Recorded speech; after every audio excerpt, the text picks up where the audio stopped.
aux Corinthiens.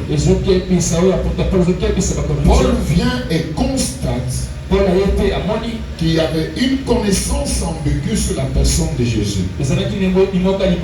Il constate aussi que l'attitude et les comportements ne correspondaient pas à la connaissance parfaite du nom de Jésus.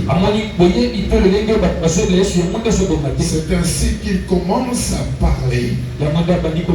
Il commence à expliquer aux Corinthiens en leur disant que si nous avions la connaissance de Christ dans la chair, aujourd'hui nous allons pousser plus loin pour les connaître autrement selon l'Esprit. Et il commence à révéler le ministère de Christ réalisé pour le salut de l'homme. Il commence à rappeler que Christ est mort pour nous. Donc s'il y en a un qui est mort pour tous, et donc tous sont morts. Et s'il y en a un qui est ressuscité, donc il y a de la vie pour tout le monde. Et à partir de ce moment-là, il commence à poser le fondement de la différence qu'il y a entre une créature de Dieu et un enfant nouveau-né. Parce qu'il rappelle que celui qui est en Christ, il est une nouvelle créature. Et les choses anciennes sont passées. Il y a ici un état. Un état qui parle du mystère de la réconciliation de Christ. Le mystère de Pâques. Parce que Christ est mort et ressuscité pour le salut des hommes. Et Paul donne de l'importance au ministère de la croix. Il dit à l'église de Corinthe qu'à partir d'aujourd'hui, vous portez Christ est mort et ressuscité. Vous étiez mort avec lui et vous êtes ressuscité avec lui. À partir du moment où Christ est dans le mystère pascal, votre fondement, donc vous ne pouvez plus vous considérer comme des personnes sous la condamnation. Parce que le mystère pascal est un mystère de la réconciliation de Christ avec de Dieu avec les hommes au travers de Christ. Donc Jésus nous a servi de canal de réconciliation. Par Jésus, nous nous sommes réconciliés avec Dieu. Et quand nous nous sommes réconciliés avec Dieu, notre passé est effacé. Lorsque je méditais cette parole, j'ai compris que par le mystère pascal, le Christ est venu pour enlever la culpabilité de notre condamnation. Parce que le monde subit la culpabilité que lui impose le diable. Et je voudrais communiquer à quelqu'un qui m'entend ce soir que Jésus est mort pour nous et ressuscité pour nous. Et à partir de ce moment, toi et moi, nous sommes de nouvelles créatures. Du moment où nous l'avons accepté par la rédemption, et notre passé est passé. Voilà pourquoi je rappelle quelqu'un qu'aucun homme ni femme ne peut te maintenir sur la culpabilité toute la vie. Car en Christ il n'y a point de condamnation. Jésus est venu pour notre justification. Et lorsque nous célébrons la Pâque, nous célébrons aussi notre liberté. Lorsque nous célébrons la Pâque, nous confessons qu'il y a quelqu'un qui a porté le chapeau de notre péché. Lorsque nous célébrons la Pâque, nous confessons qu'il y a quelqu'un qui a porté le kilo, la condamnation de notre péché. Et nous célébrons en reconnaissant qu'à partir de ces moments-là, il n'a pas porté les fardeaux pour rien. Il porte les fardeaux afin que nous soyons justifiés en Jésus. Parce que Dieu ne siège pas là où il y a le péché. Et si Christ est venu, c'est pour effacer le péché et nous réconcilier avec lui. Et toi qui es là ce soir, Jésus s'est livré à la croix pour que toi tu sois justifié. Toi qui es là ce soir, tu dois savoir que par le mystère pascal, Christ t'a ôté de la condamnation. Ni homme ni femme ne peut commencer à te rappeler ton passé.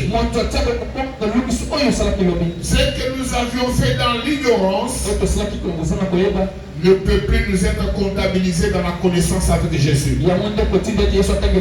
C'est ainsi que j'ai dit à quelqu'un, à partir de l'instant où tu es né de nouveau, à partir de l'instant où Jésus est ton Seigneur et Sauveur personnel, bien-aimé dans le Seigneur, même si tu étais mal réputé, Jésus te donne une nouvelle identité. Et Jésus te donne un nouveau parcours. Et la Pâque vient nous rappeler cela. Chaque fois que Christ avait recommandé de célébrer la Sainte Seine, il disait faites ceci à mémoire de moi. C'est quoi cette mémoire à laquelle nous nous rappelons? C'est une mémoire de la réconciliation. Et quand nous sommes réconciliés avec Dieu par Jésus, nous devenons des ambassadeurs de Christ. Je n'ai jamais entendu qu'un ambassadeur a été arrêté dans un pays étranger. Parce qu'il est couvert des immunités diplomatiques. À partir du moment où toi et moi nous sommes ambassadeurs de Christ, nous sommes couverts des immunités célestes. Personne ne peut nous assujettir car la droite triomphante de Christ est sur nous. L'œuvre de la croix crie à notre faveur. L'œuvre de la croix nous justifie chaque jour. Et j'annonce à quelqu'un ce soir, tu ne peux pas marcher n'importe comment. Tu ne peux pas parler n'importe comment. Parce que l'ambassadeur, c'est les représentants légaux d'une nation en un lieu étranger. Donc c'est lui, lorsque là où il se trouve, ce qu'il dit, ce qu'il prononce est lié à son pays. En d'autres termes, par le mystère pascal, nous avons le pouvoir de la parole. Nous avons le pouvoir de la représentation. Là où tu es, Jésus est là-bas. Là où tu vis, Jésus est là-bas. Ce que tu confesses, le ciel entend et la terre obéit. Ce que tu confesses, tu ne confesses pas n'importe comment. Tu ne confesses pas n'importe comme qui, mais tu les confesses comme revêtu du pouvoir. Parce que la Bible dit à tous ceux qui l'ont reçu, à ceux qui croient en son nom, il leur a donné le pouvoir de devenir enfants de Dieu. Par le mystère pascal, nous avons reçu le pouvoir de devenir enfants de Dieu selon l'esprit. Et dans cette parole, il est démontré dans le verset 21 que Jésus a porté le fardeau pour que nous devenions la justice de Dieu. À partir du moment où Paul dit qu'en Jésus nous sommes la justice de Dieu, c'est qu'en réalité, toi et moi qui sommes nés de nouveau, nous sommes des acteurs de la justice de Dieu. Et si je voudrais que tu sortes de la compréhension de tous les jours de la justice, considère la justice comme dimension d'un être, comme une personne. Donc toi et moi, à partir du moment où nous sommes nés de nouveau en Jésus, nous sommes appelés justice de Dieu. C'est-à-dire que nous sommes le canot par lequel La révélation de la personne de Jésus doit se manifester. Ça veut dire qu'au travers de toi et moi, en tant que personne ressource justice de Dieu, nous sommes le moyen par lequel Dieu doit se révéler. Je vais vous démontrer cela. Comment les gens sauront-ils qu'on ne s'attaque pas impunément à un enfant de Dieu s'ils ne tombent pas attaqués innocemment et que Dieu ne les a pas réprimés? C'est-à-dire qu'au travers de toi, en tant que justice de Dieu, Dieu peut châtier ceux qui s'attaquent innocemment aux enfants de Dieu. Et pour cela, toi tu es comme le barreau de Dieu. Tu es comme le lieu où la justice de Dieu est rendue. Quand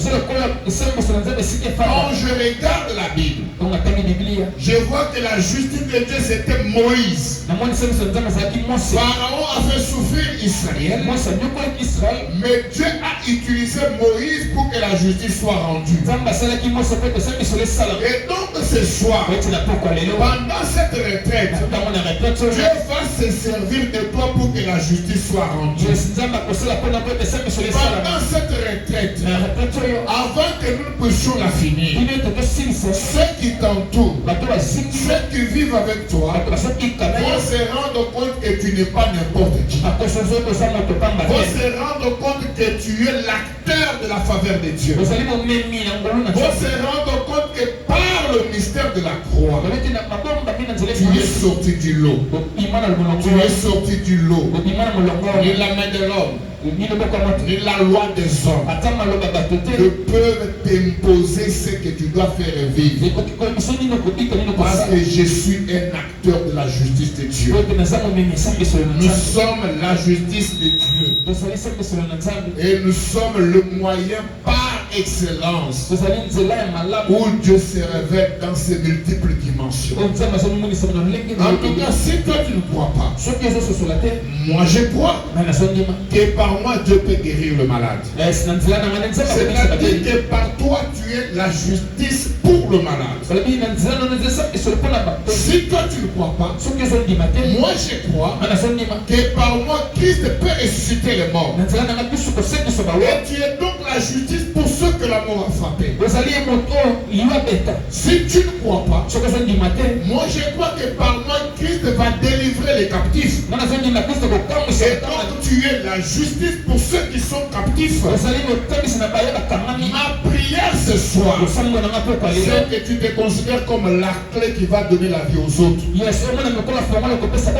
je t'amène à la dimension de te considérer comme la clé. En Jésus nous sommes la clé. En Jésus nous sommes la clé. Et en Jésus nous frayons le chemin. Et à celui qui m'entend ce soir, par la prière que tu vas faire avec moi maintenant, il y a